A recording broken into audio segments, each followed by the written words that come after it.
Bom dia, louvado seja nosso Senhor Jesus Cristo, para sempre seja louvado. Celebramos hoje, amados e amadas de Deus, o sexto domingo do tempo da Páscoa. E esse sexto domingo do tempo da Páscoa, no Brasil, antecede imediatamente o domingo da Ascensão do Senhor. Assim sendo, convido-vos nesta manhã de domingo a refletir um pouco acerca daquilo que a liturgia de hoje nos propõe enquanto reflexão, maturação, espiritualização da nossa fé, para que possamos alcançar aquilo que São Paulo já nos convida a alcançar, que é buscar a estatura da plenitude de Cristo. Todos nós podemos, amados e amadas de Deus, chegar lá. Para isso, basta que nós façamos o nosso esforço pessoal para alcançarmos este objetivo. A primeira leitura de hoje, amada e amada de Deus, tem suas nuances muito específicas, porque, primeiro, estão lá, né, chegaram alguns da Judéia e ensinavam aos irmãos de Antioquia: vós não vos podereis salvar se não fordes circuncidados, como ordena a lei de Moisés. Isso gera um grande problema porque para o judeu a circuncisão é algo fundamental, é algo que dá a marca, é aquilo que dá a liga exatamente da apresentação dele ao Senhor, da força da presença dele ao Senhor, porque é um sinal, é um sinal. Nós na igreja temos os sacramentos, que são sinais visíveis do Deus invisível. Para os judeus, a circuncisão era, de alguma forma, um desses sinais visíveis do Deus invisível que falava através dos profetas. Então, quando alguns chegam lá falando, não em nome dos profetas, não em nome dos discípulos, mas falando em causa própria, porque defendiam a sua própria legislação, a sua própria motivação, e dizem da circuncisão, criam um grande problema para aquele povo que estava lá em Antioquia. E aí, depois da grande confusão que houve, Paulo e Barnabé fazem algo que nós fazemos muito pouco. O que eles fazem? Eles retornam a Jerusalém. Retornam a Jerusalém porque é preciso que haja um porto seguro. É preciso que haja um lugar onde eu possa retornar para que eu possa, de fato, refletir, meditar, conversar com alguém mais experiente. E assim, quando retornam, já retornam acompanhados. E quando retornam acompanhados, Barnabé e Paulo retornam para, junto com Silas e Judas, esclarecer as questões e escrevem algo estupendamente incrível. Eles dizem: nós, os apóstolos e os anciãos, vossos irmãos, portanto, não aqueles que vos querem impor fardo nenhum, mas vossos irmãos, vos saudamos a todos, todos, os vindos do paganismo, os vindos do judaísmo, do farisaísmo, de todos. Saudamos a todos. Saudamos a todos.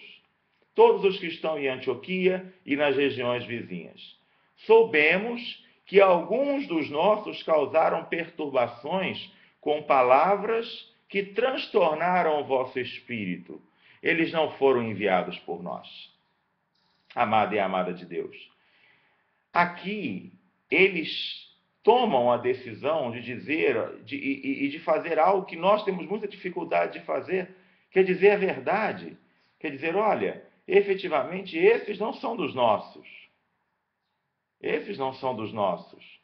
Então, nós vamos tomar cuidado para que daqui para frente só cheguem até aí aqueles que de fato têm algo a dizer que vai concretamente amadurecer, ajudar a amadurecer os vossos corações. Bom, chegam lá e resolvem a questão, porque há algo, amado e amada de Deus, que é preciso que a gente saiba. Quando nós, sacerdotes, ou quando um grupo de leigos, ou sei lá, quando alguém muda de comunidade, ou quando alguém chega novo, quando você se muda de cidade, se muda de bairro, se muda de paróquia, a gente não pode esquecer que lá onde a gente chega já existe algo construído. Nós não estamos chegando com a novidade, nós não estamos chegando com a verdade plena, nós estamos chegando para continuar algo que lá já acontece.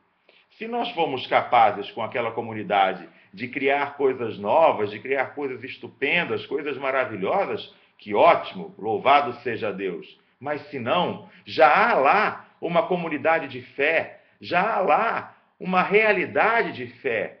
E é exatamente isso que Paulo e Barnabé fazem quando retornam a Antioquia. Se dão conta e lembram a eles que lá já existe uma comunidade de fé e que eles não precisam abandonar as características daquela comunidade de fé para seguir a Jesus Cristo, mas precisam sim agregar algumas coisas. E aí o final da primeira leitura nos Atos dos Apóstolos diz algumas coisas indispensáveis, né? Abster-se de carnes sacrificadas aos ídolos, do seu sangue, das carnes de animais sufocadas, das uniões ilegítimas, ou seja, adquirir uma capacidade de caminhar com aquilo que é simples. Cristo só nos chamou a caminhar com aquilo que é simples. A radicalidade de Cristo é a radicalidade da simplicidade. Cristo não estava preocupado com as outras coisas, mas Cristo estava preocupado efetivamente com a simplicidade. O salmo de resposta de hoje tem um refrão muito significativo. Que as nações vos glorifiquem, ó Senhor, que todas as nações vos glorifiquem. E aí vai dizer algo que nós pedimos assim: que Deus nos dê a sua graça e a sua bênção, e a sua face resplandeça sobre nós. Que na terra se conheça o seu caminho e a sua salvação por entre os povos. Amada e amada de Deus, honestamente, como é que nós queremos que Deus nos dê a graça e a bênção, que a face do Senhor resplandeça sobre nós, que nós na terra conheçamos o seu caminho e a salvação por entre os povos, se nós não queremos abrir mão dos nossos pequenos guetos, das nossas pequenas convicções, e nós queremos continuar a viver uma religião morna, uma religião que efetivamente não nos chama à convicção da verdade. Esse salmo de resposta, que responde à primeira leitura, precisa nos chamar a atenção para isso exatamente. Precisa nos dar o cuidado das realidades visíveis em nossa fé. Nós não podemos ser mornos, porque já nos diz o Primeiro Testamento, seja quente ou frio, porque o que é morno, Deus vomita. É preciso sermos autênticos, verdadeiros, leais ao Senhor, ainda que com as nossas misérias, com as nossas dificuldades, com as nossas angústias, com as nossas fragilidades, mas é preciso que aprendamos a ser leais, a sermos leais ao Senhor. Depois, no livro do Apocalipse, que é a segunda leitura, temos aí várias vezes o número 12 aparece, não é? O anjo me levou a uma montanha grande e alta, mostrou a cidade santa, descendo do céu, de junto de Deus, brilhando a glória de Deus. Seu brilho era como uma pedra preciosíssima. É claro, o Senhor é o bem mais precioso que a humanidade pode ter. Não precisa de outro. Não há bem mais precioso que o Senhor. Por isso é usada essa expressão da pedra preciosíssima. E aí estava, cercada por uma muralha maciça e alta, com 12 portas. Sobre as portas estavam 12 anjos, escritos os nomes das 12 tribos de Israel. Havia 3 portas para o oriente, para o norte, para o sul e para o ocidente. Portanto, 12 portas, viradas para os 4 lados, para os 4 pontos cardeais. A muralha tinha 12 alicerces, onde estavam escritos os nomes dos 12 apóstolos do Cordeiro. Não vi no templo, não vi nenhum templo na cidade, porque o templo era o próprio Senhor, o Deus Todo-Poderoso, o Cordeiro. A cidade não precisava de sol, nem de lua que a iluminasse, porque a glória de Deus era a sua própria luz, e a lâmpada era o próprio Cordeiro. Amado e amada, essa segunda leitura, esse texto do Apocalipse de hoje, ele traz a plenitude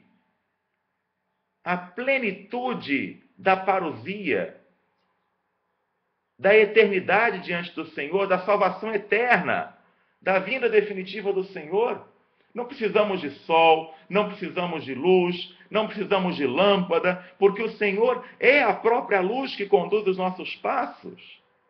Lá, quando nós falamos, são 12 portas, são 12 anjos, são 12 muralhas, são 12 alicerces. Isso porque entende-se no Primeiro Testamento que a plenitude de toda a humanidade está contemplada nas 12 tribos de Israel, que não são nada além do que a herança das famílias dos 12 filhos de Jacó, que depois passou a chamar-se Israel. Portanto, amada e amada de Deus, nós estamos contemplados. Nós precisamos parar de seguir luzes desnecessárias, porque a luz verdadeira é o próprio Cristo. E essa luz verdadeira, que é o próprio Cristo, ilumina a nossa vida. Ilumina a nossa vida. Nós cantamos. Quantas vezes nós cantamos? Ó luz do Senhor, que vem sobre a terra, inunda meu ser, resplandece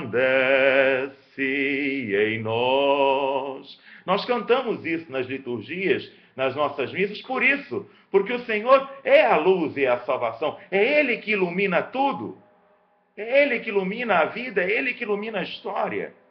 E depois, quando nós chegamos ao Evangelho de hoje, amada e amada de Deus, nós já temos a indicação da ascensão e a indicação do Pentecostes, não é? Se alguém me ama, guardará a minha palavra, e meu Pai o amará, e nós viremos e faremos nele a nossa morada. Ou seja, aquele que ouve a palavra do Senhor, aquele que se coloca diante do Senhor, aquele que busca o Senhor, é aquele no qual o Pai e o Filho, pela força do Espírito, farão a sua morada. Nessa hora, quando eu digo o Pai, no Filho, pela força do Espírito, eu lembro de Santo Agostinho que dizia, onde o Pai é o amante, ou seja, aquele que ama, o Filho é o amado, o que recebe o amor, e o Espírito Santo é o amor que une o Pai e o Filho. E nós fazemos parte disto, porque nós recebemos o Espírito Santo. O Senhor soprou sobre nós e disse, recebei o Espírito Santo. E nós recebemos. Nós somos morada viva, templo vivo do Espírito Santo. E aí, disse-vos isso agora, antes que aconteça, para que quando acontecer, vós acrediteis. O Senhor já nos está ensinando, está preparando os nossos corações. Amada e amada de Deus, eu vos convido, ao final dessa reflexão do sexto domingo do tempo pascal do ano de 2013, hoje que nós temos tantas coisas a refletir e a fazer nesse dia 5 de maio, nesse domingo, dia 5 de maio de 2013, eu convido que você reze comigo. Meu Senhor e meu Deus, dai-me a compreensão de todos os mistérios que eu não sou capaz de compreender. Dá-me a aceitação desses mistérios. Dá-me, Senhor, a capacidade de fazer parte desta grande luz que é o Teu Filho Jesus Cristo.